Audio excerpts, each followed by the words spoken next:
the self-awareness and comfort with exploring a shortfall Yep. is something that's really liberating, because failing doesn't kill you and it's not final. It's just a setup for the next thing. Yet so many people, either in the trading context or in a business context or in a relationship context or in practically any, I tried to cook dinner for someone and it didn't work out. Failure is not final. It's how you choose to frame it out and go, okay, what can I take from this?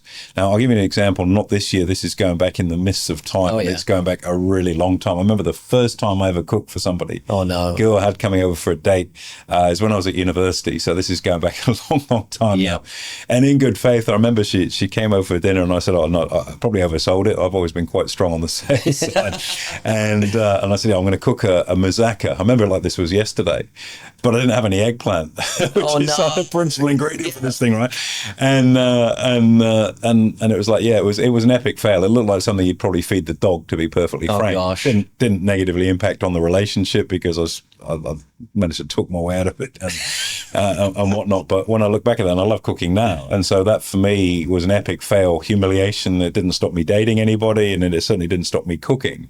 It just meant that next time, get your game plan tighter and make sure at the most basic level you've got all the ingredients. Now, if you parlay that across to trading, for example, it's like, I took this trade, but I didn't really understand the asymmetric risk return on it, or I didn't have all of my technical indicators under control, or I didn't realize that when interest rates are cut, it does this to treasuries, or whatever it might be.